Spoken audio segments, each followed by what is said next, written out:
Hi guys, this side Sudhanshu Rana. आज हमारे साथ हैं अतुल सद्दालिया जी, जिनका जेकेपीएससी में एई में 2021 में इनका सेकंड रैंक था रिटर्न में। इनके 98 थे, 120 में से स्कोर इनका। और आफ्टर इंटरव्यू इनका ओवरऑल 5th रैंक था। बाकी ये बाबा गुलाम शाह यूनिवर्सिटी में भी असिस्टेंट प्रोफेसर रह चुके हैं और जेकेपीडीसी में भी ये जेई रह चुके हैं, तो काफी फ्लरिशिंग सा इनका पास्ट है। तो अतुल जी, हमको बताइए कि इंटरव्यू के रिलेटेड थोड़ी टिप्स दीजिए जो हमारे व्यूअर्स हैं इनके लिए बेनिफिशियल रहे, जो जेकेपीएससी जल शक्ति इंटरव्यू को फेस करने जा रहे हैं। So hello guys. सबसे पहले मैं बताना चाहता हूँ कि इंटरव्यू में बहुत सारे अलग अलग फील्ड के उधर आपके सामने होंगे। कुछ उसमें से सब्जेक्ट एक्सपर्ट होंगे, कुछ ऐसे होंगे जो कि सिविल इंजीनियरिंग बैकग्राउंड से नहीं होंगे। तो ऑल इन ऑल मैं ये बताना चाहता हूँ कि किसी का भी इंटरव्यू एक जैसा नहीं होगा। हर एक इंटरव्यू बिल्कुल डिफरेंट होता है। और एक अगर कोई ये सोच के जा रहा है कि सिर्फ सिविल इंजीनियरिंग का होगा, वैसा भी नहीं होता है। किसी से सिर्फ सिविल इंजीनियरिंग के क्वेश्चंस किए जाते हैं, किसी से अलग अलग फील्ड से क्वेश्चन किए जाते हैं। मैं अपने एक्सपीरियंस के लिए आपको बताना चाहता हूँ कि जैसे ही मैं एंटर हुआ उससे पहले मैं तैयारी कर रहा था कि मैं अपने बारे में बताऊंगा, वो मुझसे मेरे जॉब रिलेटेड क्वेश्चन पूछेंगे, मुझसे एमटेक का पूछेंगे। तो मैं जैसे एंटर हुआ सबसे पहले आपको चेयरमैन सर जो हैं वो आपको बैठने के लिए बोलते हैं। सो उसके बाद मेरे केस में ऐसा हुआ कि मुझे उन्होंने डायरेक्ट क्वेश्चन किया कि व्हाट इज लेक सिस्मिसिटी। एंड उन्होंने मेरे से कोई वो नहीं लिया कि आप कहाँ से हैं, क्या करते हैं, कुछ नहीं, सिर्फ डायरेक्ट क्वेश्चन किया।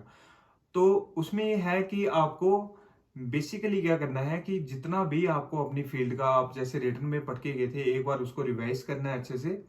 अगर आपके पास बेसिक्स क्लियर हैं तो आप फिर अच्छे से इंटरव्यू क्रैक कर सकते हैं और अपना कॉन्फिडेंस बिल्कुल हाई रखना है। और उसमें यह है कि हमारे टाइम पे ये था कि अलग अलग फील्ड के अलग अलग मेंबर बैठे थे, तो वो हर एक कोई कोई ऐसा था कि जो अपनी फील्ड से भी क्वेश्चन कर रहे थे। जो सब्जेक्ट एक्सपर्ट होंगे वो सिर्फ आपको आपके सब्जेक्ट के रिलेटेड ही पूछेंगे।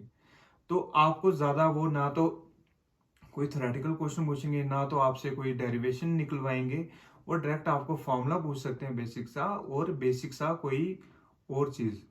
तो आपने क्या करना है, उधर एक बोर्ड भी होगा आपके पास। जैसे मैं अपने टाइम में बताऊं सुधांशु जी, तो जी जी। पीछे हमारे पास बोर्ड था। तो उन्होंने मुझे बोला कि एक कैंटिलीवर उन्होंने एक मेंबर दिया था, तो उसमें लोडिंग बताई थी। तो उसका बोला था कि draw the shear force diagram and the bending moment diagram of this member with this type of loading। सो उसके लिए आपको तैयार रहना है। फिर आपको सॉइल्स के फॉर्मूले वगैरह, ट्रैफिक के जो मतलब कि जैसे कि आपने रिटर्न में प्रिपेयर किया था बस वैसे ही प्रिपेयर करके जाना है। और आपको आसपास के जो जहाँ से आप रहते हैं वहाँ पे कौन सा बड़ा मेगा प्रोजेक्ट इस टाइम चल रहा है।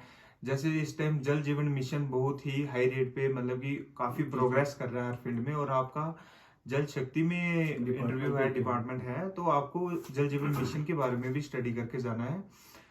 तो ऑल इन ऑल मैं ये बोलूंगा कि जो आपसे पहले जाएगा जरूरी नहीं है कि आपका इंटरव्यू भी वैसा ही हो। किसी किसी से हो सकता है उसका नाम पूछे, उसका काम पूछे, उसने एमटेक कहाँ से की है, एमटेक किस सब्जेक्ट पे की है, वो पूछ सकते हैं। लेकिन किसी किसी का हो सकता है कि वो बिल्कुल भी ना पूछे और डायरेक्ट टेक्निकल पे आ जाए। सो वो आपके हाथ में इस टाइम नहीं है। आपने क्या करना है, सिर्फ अपने बेसिक्स क्लियर रखने हैं। जो आपके हाथ में नहीं है तो वो आप चेंज नहीं कर सकते। सबसे पहले मेन ये बात समझनी होगी। आपके हाथ में है जो आपने टेक्निकल पढ़ा है, वो आपका सही होना चाहिए। बाकी जरूरी नहीं है कि हर क्वेश्चन का आंसर दिया जाए। आप डायरेक्टली ये भी बोल सकते हो कि सॉरी सर, मैंने ये पढ़ा था तो अभी मैं इसको रिमेम्बर नहीं कर पा रहा हूं। तो उससे क्या होगा कि उससे आपके मार्क्स कम नहीं होंगे, वो आपको नेक्स्ट क्वेश्चन पुट कर लेंगे।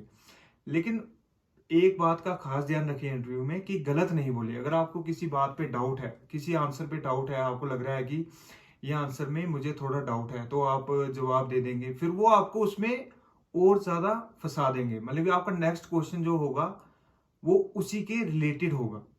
इंटरव्यू में एक सिंपल सी बात है, जो आपको क्वेश्चन कर रहे हैं, जो आपका आंसर होगा वो उसी पे नेक्स्ट क्वेश्चन करेंगे। फॉर एग्जाम्पल अगर आपने कोई चीज बोली, जैसे सपोज आपने आपको पूछा कि what is the formula of a line, then आपको पूछा, आपने बता दिया।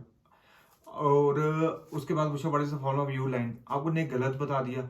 और आपसे डिफरेंस पूछा और आपको पता नहीं है, तो आपने आपने सोचा कि हाँ इसका ये होता है, इसका ये होता है, फिर वो आपको नेक्स्ट क्वेश्चन उसी में डालते जाएंगे, उसी में घुसाते उसी में रहेंगे। घुसाते रहेंगे जब तक कि उनको लगे कि इसका गलत नहीं हो गया। तो हम्म। सबसे पहले तो उससे बचना है, आंसर क्रिस्प और क्लियर रखना है। जितना आपको पता है वो बता देना है, और जिसकी नॉलेज है वो बता देना है, और जो नहीं आता वो सीधा बोलना है कि सर सॉरी, अभी मैं रिकॉल नहीं कर पा रहा, मैंने पढ़ा है लेकिन अभी रिकॉल नहीं कर पा रहा।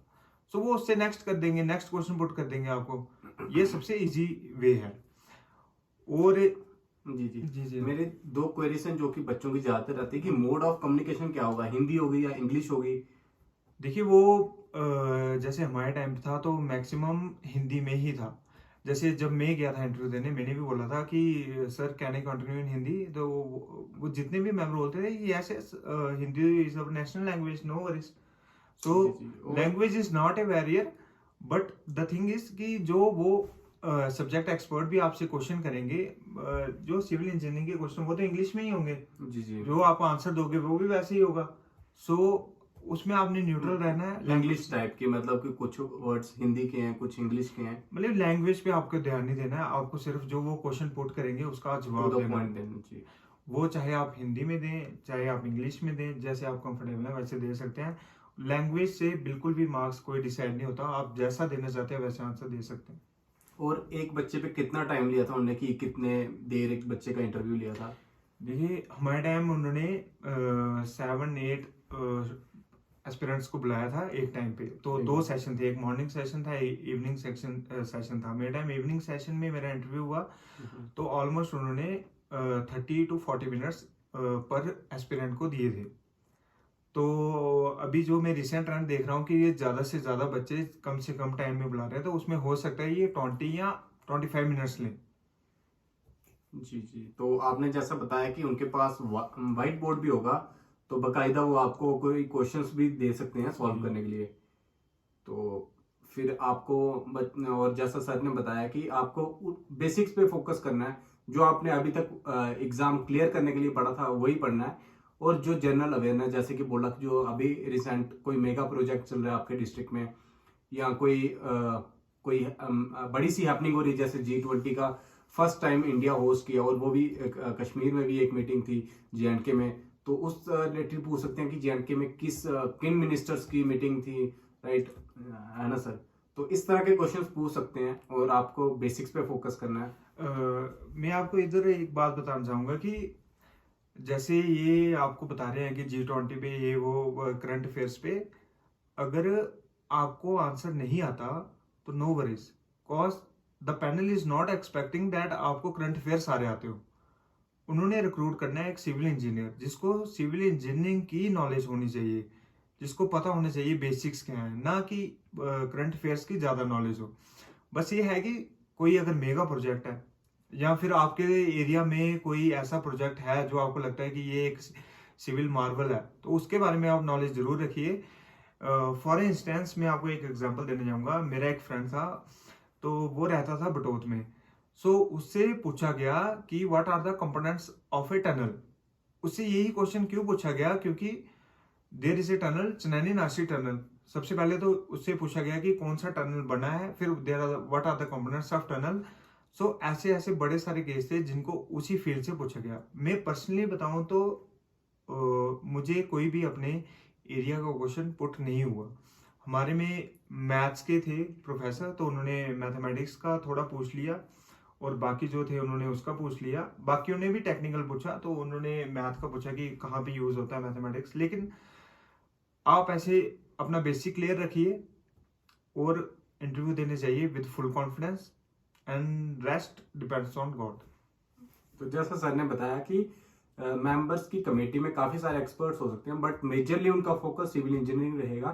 करंट अफेयर्स भी एक क्वेश्चन पुट किए जा सकते हैं, बट डिसाइडिंग फैक्टर नहीं रहेगा। डिसाइडिंग रहेगा कि जो फील्ड है हमारी सिविल इंजीनियरिंग की, उसमें आप कितना अच्छा जवाब दे पा रहे हो, कितना क्रिस्प आंसर दे पा रहे हो, कितना जो वो एक्सपर्ट आपसे मांग रहा है, जो वो चाहता है कि आपसे सुने उस क्वेश्चन का आंसर, वो आप दे पा रहे हो, तो दैट्स इट। तो बाकी यही है, ज्यादा आपको आगे पीछे नहीं भटकना है, सिविल इंजीनियरिंग पे ही फोकस करना है। और जैसा कि सर ने बताया कि इनसे कोई भी मतलब कि इनके डिस्ट्रिक्ट का, इनके एरिया का और कोई भी नॉन टेक का क्वेश्चंस नहीं पूछा गया, सिर्फ कि इनसे एक मैथमेटिक्स का पूछा गया था कि मैथमेटिक्स कहाँ यूज होता है इंजीनियरिंग में। सो इतना ही था आज के लिए। तो thanks for watching this video. Thanks sir आपका।